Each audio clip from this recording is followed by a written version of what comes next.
What is up, you guys? Welcome back to another video. My name is Chris, as always with me, Liam. And today we are diving into HBO's The Last of Us Season 2, Episode 6. We have one more episode left for the season finale. If you're just tuning in for the first time, welcome. We're just a bunch of nerds who like to talk about entertainment, especially things that do with sci-fi and fantasy. We are not experts by any means, but we do really like enjoying to talk about it, talk about theories, talk about character development, what we think might be coming. We get a lot of things right and some things wrong. And if you're into talking about it, then you're in the right spot. So hit that subscribe button, hit the notification bell, and go ahead and jump into the comments because this is a open discussion and we love to hear what you guys have to say. So without further ado, we are going to dive into episode 6. So yay, we got Joel. You got Joel. Yeah. You're the one who said it. Does anybody have a count? We need to go back and watch that one video and see how many times you were like, the only thing you said in that video was fuck you, bring back Joel. So for you, this was the episode you've been waiting for. Kinda. It felt out of place. You haven't played the video game.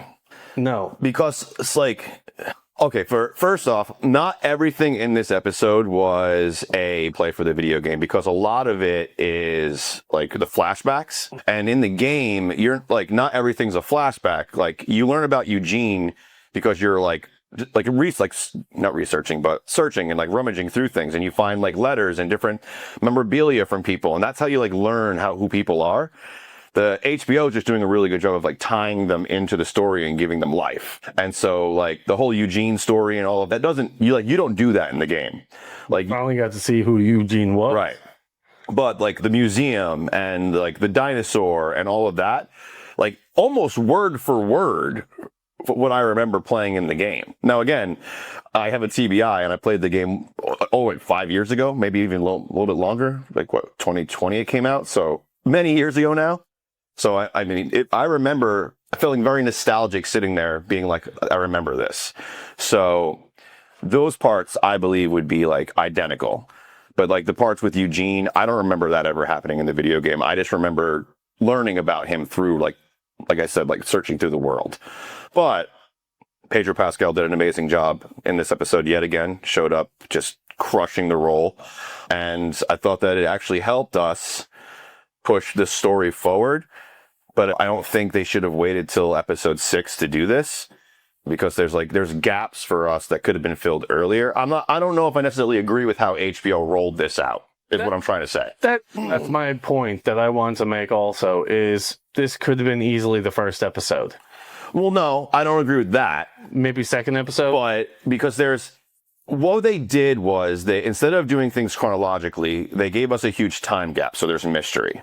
And then instead of like leaking out pieces of what happened over those 5 years, they just dumped it all in one episode on us.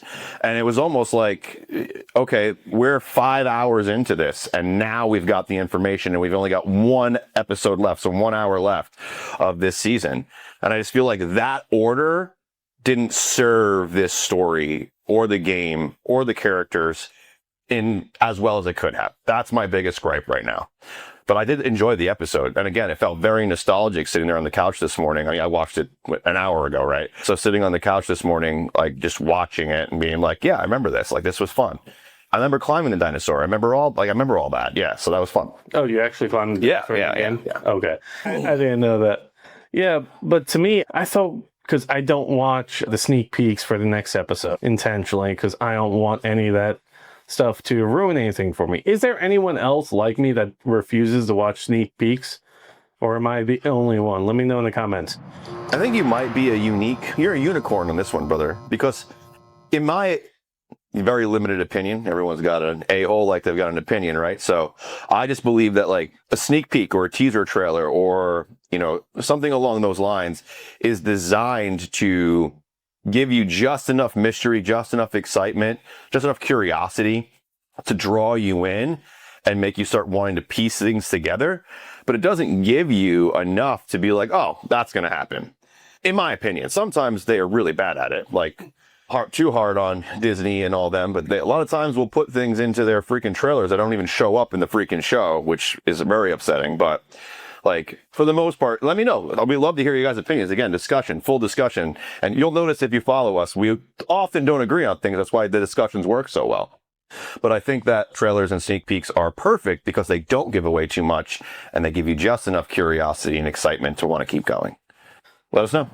So for me, I wanted to come into this episode thinking, oh, we're going to get Tommy, we're going to get them all meeting up again, we're going to get to see a clash, we're going to start to see crazy stuff that's coming out. Did you think that though? Because the cliffhanger at the end of the last episode was the beginning of the flashback. So we did debate a little bit on what we thought that was ultimately going to mean. Yeah. Yeah. I didn't expect it to be the whole episode. Yeah, that was kind of over. That part. But I did like getting a lot of those holes filled in.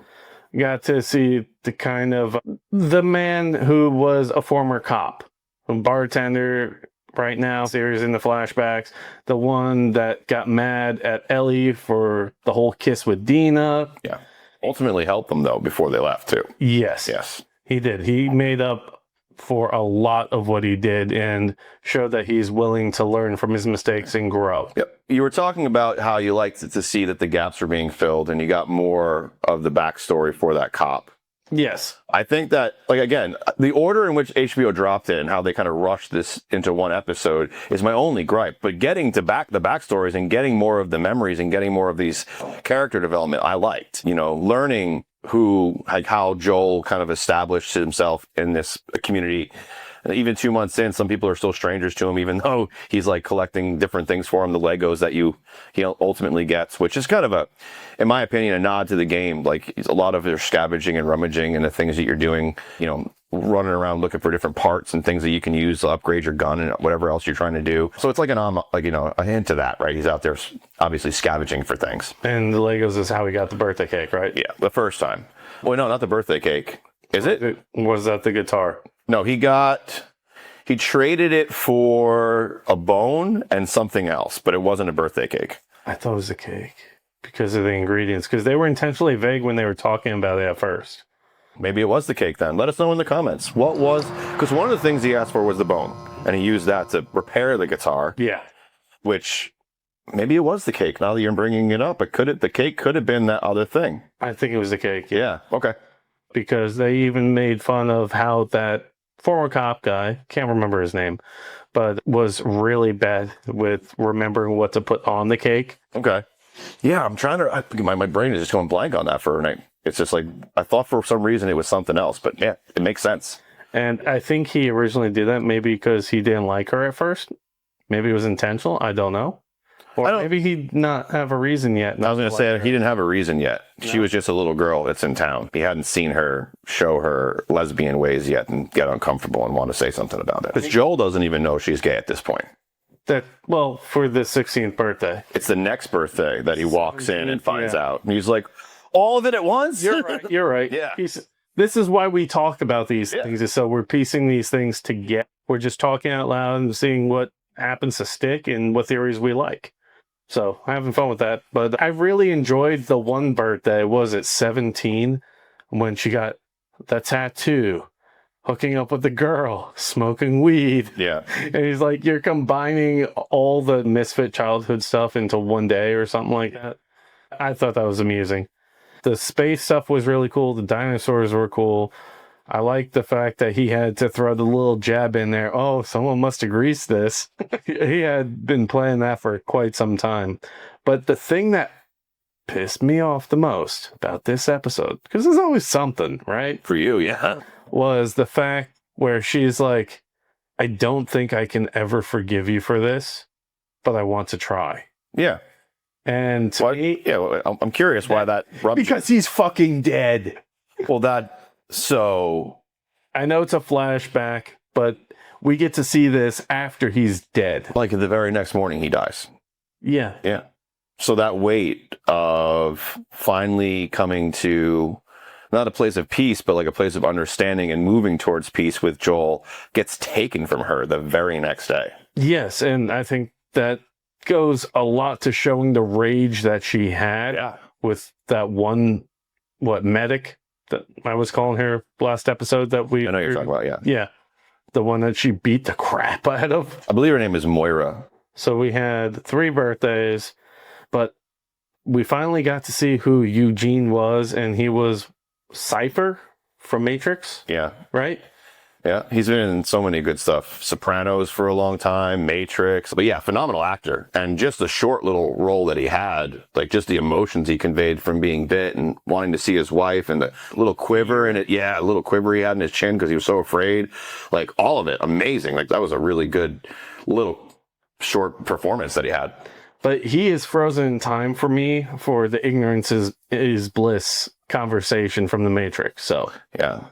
That's been a long debate. Like I've had many deep conversations with people about not like the red or blue pill or the conversation he has, which are basically the same conversation. It's like whether you would choose to be free and know and have the hardships and stress that come with that, or just be oblivious and peaceful and just kind of another sheep in the herd, right? Another cow in the herd. there's a lot that we can go down that rabbit hole.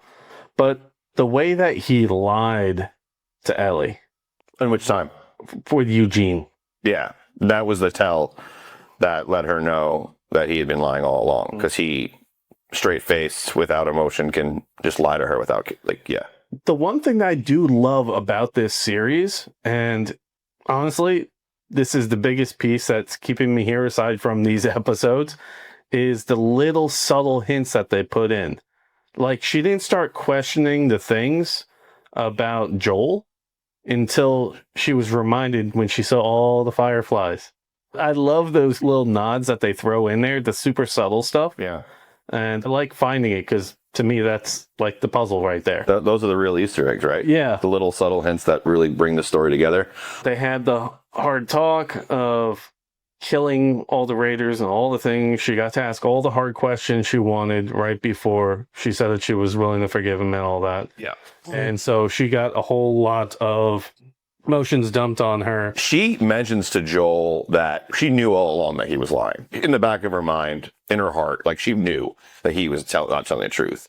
But life is so crazy in this cordyceps apocalypse world that when you're in survival mode, or like we got to keep moving because we're going to get killed by either man or infection, you can put those things in the back of your mind and focus on the task at hand.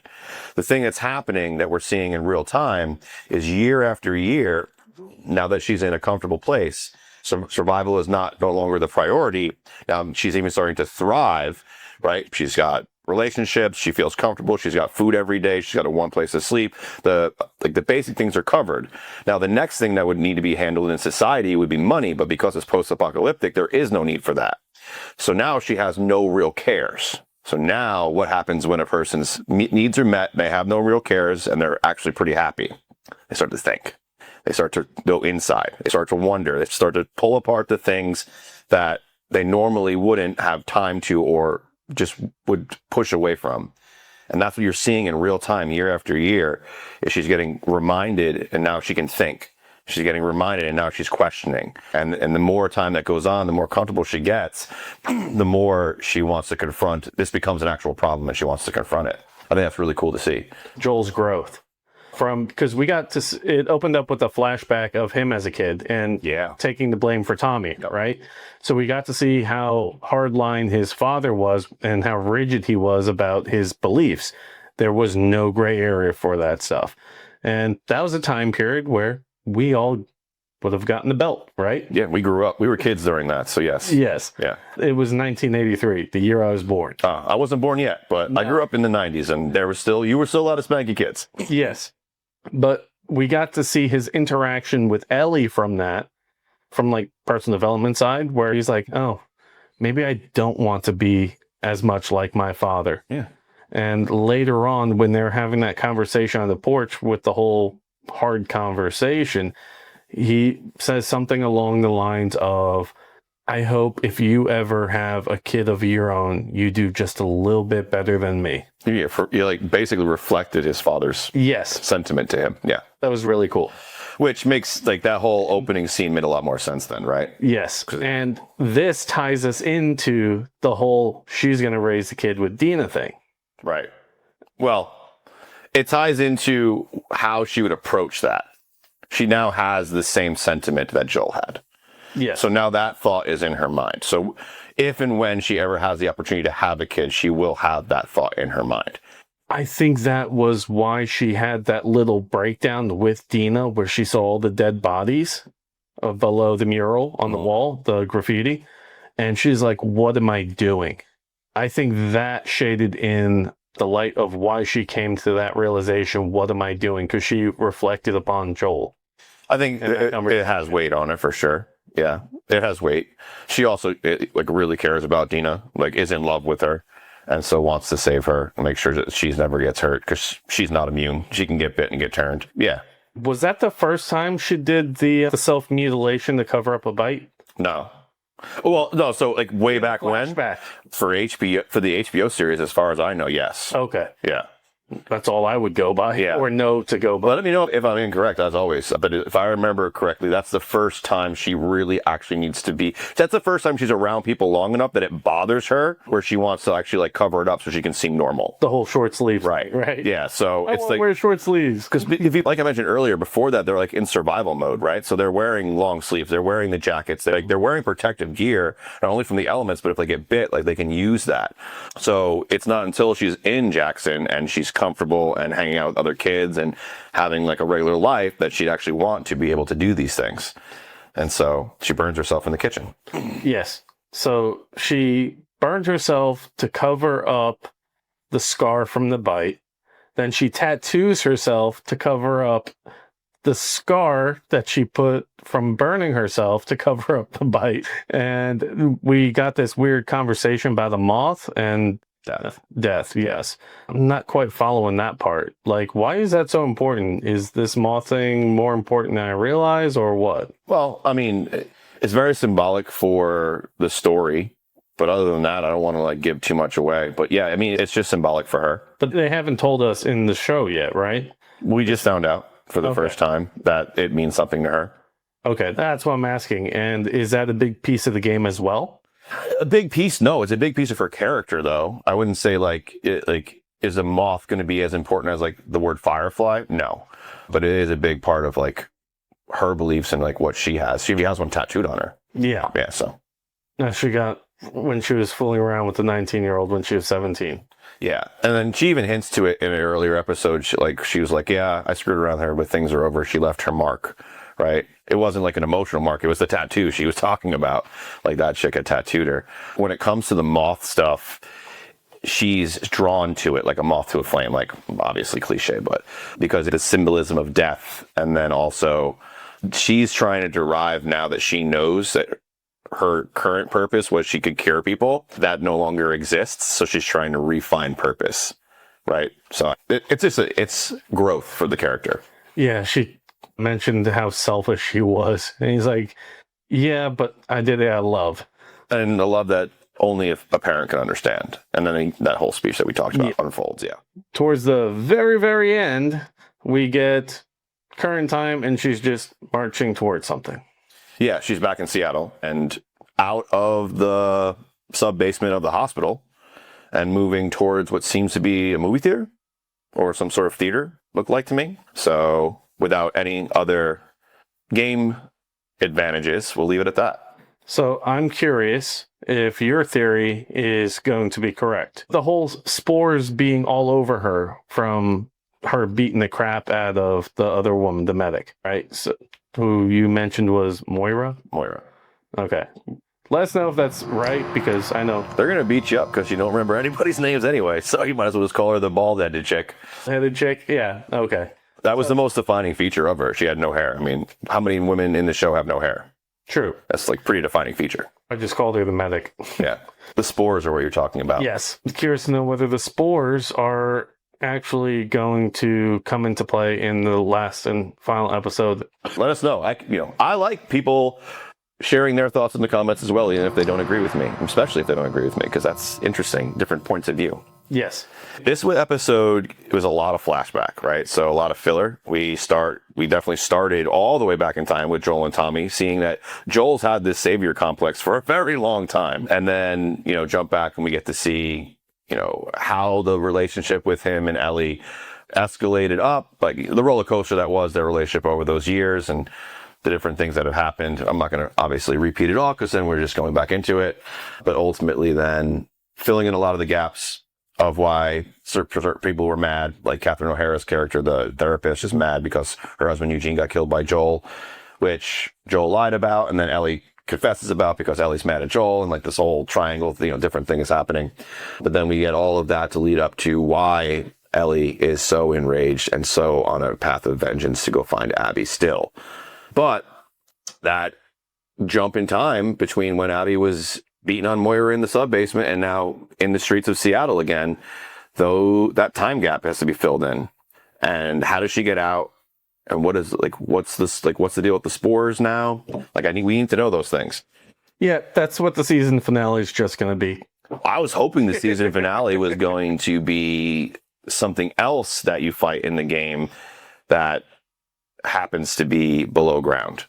I thought we were going to go there, but apparently she's left the sub-basement now, and so I don't know. Yep. All right, that's all we got. Let us know down in the comments below what you guys thought of this episode and any theories, things we may have missed.